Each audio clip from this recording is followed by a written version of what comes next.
Hola a todos y bienvenidos a Historia Full. Bueno, en el video anterior hablamos acerca de la historia del Islam, así que en el video de hoy vamos a hablar acerca de la historia de los imperios árabes, así que sin nada más que agregar comenzamos de una con el tema.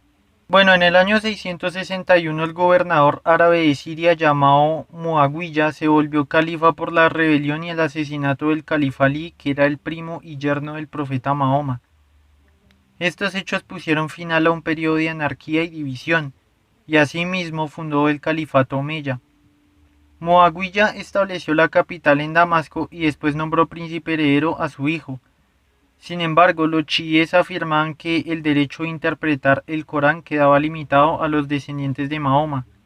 El califa asesinado había sido designado de forma divina para transmitir el cargo a sus descendientes y él era inmune al pecado y al error.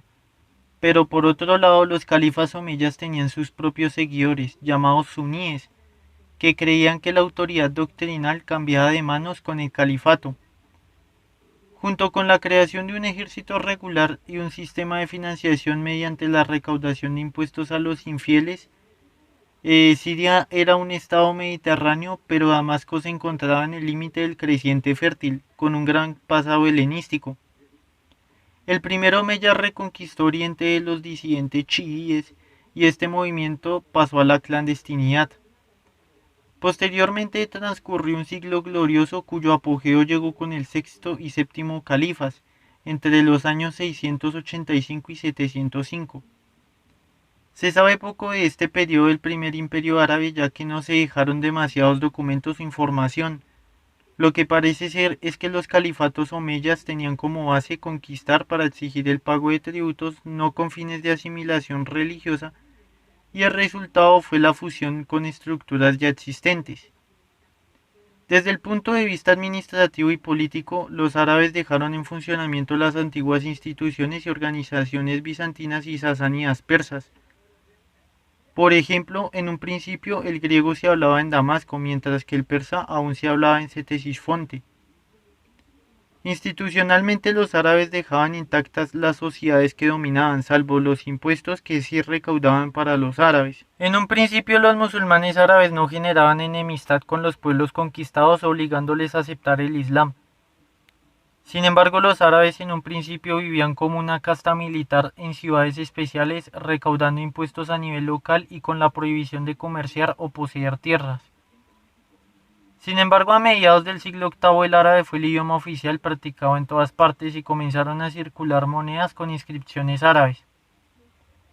Sin embargo, la dinastía omeya ya comenzaba a debilitarse. El primero de estos motivos era que los aristócratas persas no podían y no tenían a dónde ir, y por tener que subordinarse a los árabes, quienes les dejaban en gran parte aún su autoridad local. Esto generaba un gran riesgo para los árabes musulmanes, ya que los aristócratas persas se podían rebelar. Otro motivo era que los califas posteriores no imponían el respeto como si lo habían hecho los grandes hombres de la dinastía, y cuando les quedó grande mitigar el descontento popular, se fueron al desierto a vivir en palacios remotos y lujosos. Estos palacios remotos y lujosos estaban equipados con baños calientes y recintos para la caza y abastecidos con plantas y huertas de regadíos. Otro motivo del declive omeya fue que ellos habían trazado una distinción entre musulmanes nacidos de tribus árabes y musulmanes convertidos en las tierras conquistadas, generando de esta manera una división entre la población. Sin embargo, los chiíes, con el puritanismo y la ortodoxia característica de ellos, apartados además de los omeyas por razones políticas y religiosas, recibieron el apoyo de los musulmanes convertidos. Todo esto anunciaba el principio del fin para los omeyas. Finalmente, en el año 749, un nuevo califa llamado Abu al-Abbas fue proclamado públicamente en la mezquita de Kufa en Irak. Además, este pretendiente era descendiente de un tío del profeta Mahoma. Este nuevo califa anunció su intención de restaurar el califato de acuerdo con la forma ortodoxa y recurrió al apoyo de los chiíes y otros opositores de los omeyas. Finalmente, en el año 750 derrotó a los califas omeyas ejecutándolos. Esta limpieza señaló el comienzo del califato abasí, el segundo imperio árabe, que duraría casi 2 siglos, siendo el primer siglo el más glorioso. Bueno, con el apoyo del que disfrutaban los abasíes en Oriente, ellos trasladaron la capital a Irak, exactamente a Bagdad, que hasta ese momento era una aldea cristiana a orillas del Tigris. Para este momento las cosas habían cambiado. Los abasíes eran árabes, pero solo que hablaban la lengua árabe, porque ellos ya no eran originarios de Arabia.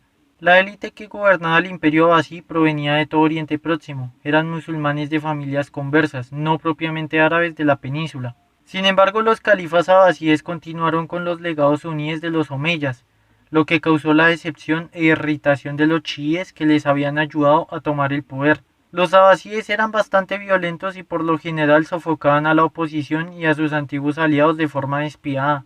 La hermandad del Islam se dio su lealtad a la dinastía abasí como base del imperio. La monarquía del gobierno se hizo más compleja y se burocratizó aún más. Los impuestos sobre las tierras permitían recaudar grandes riquezas para mantener una monarquía lujosa. Por este motivo los abasíes disfrutaron de riqueza y prosperidad durante su apogeo, que se basaban no solo en sus grandes reservas de recursos humanos y en las grandes regiones donde la agricultura no sufrió alteraciones durante la paz árabe, sino también gracias al comercio. Una gama más amplia de mercancías circulaba en los territorios árabes de este a oeste.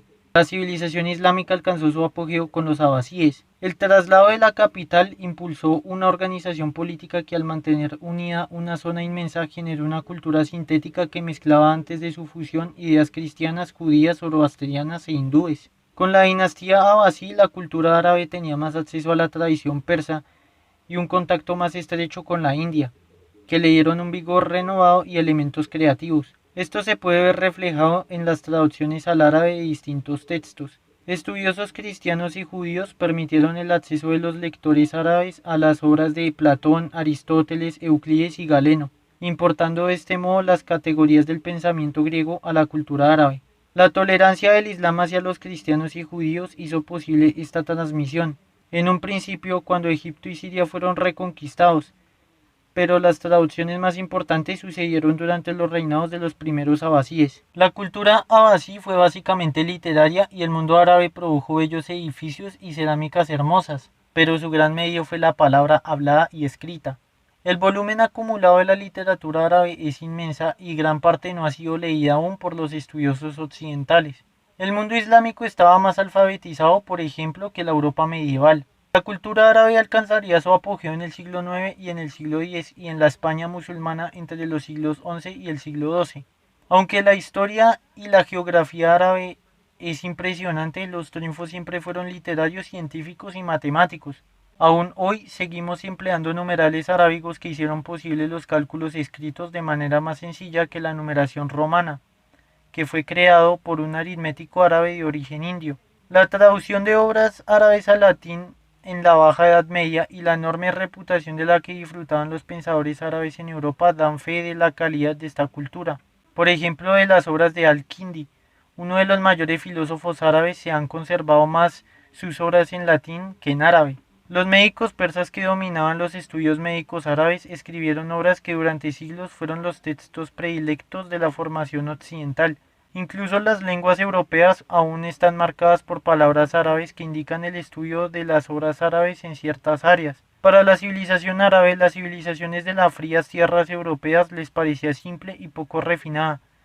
Sin embargo, el imperio bizantino les impresionaba. Otro campo en el que los musulmanes destacaron fue en la arquitectura. Los musulmanes aprendieron de la arquitectura en Siria, pero intentaron superarla, pues estaban convencidos de que los creyentes musulmanes debían tener lugares de culto mucho mejores que las iglesias cristianas. El monumento arquitectónico más antiguo del Islam es la cúpula de la roca construida en Jerusalén en el año 691. Parece ser que fue construida para conmemorar la victoria islámica sobre las creencias cristianas y judías, pero estaba construida sobre uno de los lugares más sagrados para judíos y musulmanes por igual. La gente creía que en la cumbre de la colina que cubría Abraham había ofrecido a su hijo en sacrificio y que desde ella Mahoma había sido llevado al cielo. La cultura árabe continuaría aportando logros incluso durante la decadencia del imperio.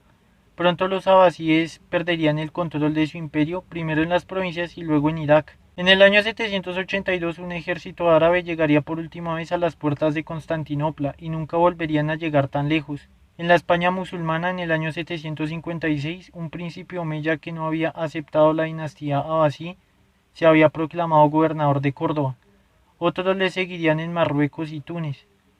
Al-Andalus no adquirió su propio califa hasta el siglo X, pero de igual manera la España omeya continuaba con problemas, pues el Islam no había logrado conquistar toda la península y los francos recuperarían el nordeste en el siglo X. Para este momento habían reinos cristianos al norte de la península ibérica. Los omeyas desarrollaron su poder marítimo y consideraron la posibilidad de expandirse no al norte contra los cristianos, sino hacia África a costa de las potencias musulmanas, negociando incluso una alianza con Bizancio. La civilización islámica de España alcanzaría su esplendor en el siglo XI y XII, cuando el califato de Córdoba estaba en declive, una época dorada que rivalizó incluso con la Bagdad abasí. La España musulmana se caracterizó por una gran actividad docente y filosófica. La España árabe también tuvo una inmensa importancia para Europa, porque era un puente hacia el saber y las ciencias de Oriente, pero también una importante ruta comercial. A través de ella los cristianos recibieron conocimientos sobre técnicas de regadíos, técnicas agrícolas, además de frutas como las naranjas y los limones. La España musulmana sobresalió también en el campo de la imprenta árabe, que estudiosos de la España cristiana han destacado y que pueden observarse en la lengua, las costumbres y el arte. Otra rebelión sucedió en Túnez, cuando los fatimíes fundaron su propio califato y trasladaron su capital a El Cairo en el año 973. Los fatimíes eran chiíes y conservaron el gobierno de Egipto hasta que una nueva invasión árabe acabó con ellos en el siglo XII. Pronto el ejército árabe se llenó de mercenarios y esclavos extranjeros. Así los extranjeros se intervinieron en la estructura de los califatos, como había sucedido en Europa cuando los bárbaros occidentales se infiltraron en la estructura del Imperio Romano. Durante este tiempo la oposición fue aprovechada por los chiíes y otras sectas. Mientras tanto la prosperidad económica se desvaneció. El dominio así llegaría a su final en el año 946, cuando un general persa y sus soldados depusieron a un califa e instalaron a otro. La nueva dinastía Buyid vivió a partir de entonces en Persia. El Islam árabe se había fragmentado, la unidad islámica se reactivaría como respuesta a las cruzadas europeas, pero la gran época del Imperio Islámico había concluido. El califato fue transmitido finalmente a los turcos otomanos, quienes serían los artífices de la historia de Oriente Próximo. Los turcos llevaron la frontera del Islam aún más lejos e incluso al interior de Europa. El Islam se propagaría hasta Asia Central en el siglo X, la India entre los siglos VIII y XI, y entre los siglos XI y XII, y en el siglo XVI se propagaría por África. En el siglo XIII el Islam llegaría a China. En el siglo XV y XVI y XVII se expandiría por última vez en el suroeste de Europa. No volvería a haber una unidad árabe después del siglo X hasta nuestros días. Bueno, hasta acá llega el video. Si les gustó pueden dejar su like. Si no les gustó pueden dejar su dislike. En el siguiente video hablaremos acerca de la historia de los pueblos turcos y el Imperio Otomano. Así que sin nada más que agregar, nos vemos hasta el siguiente video y gracias por su atención.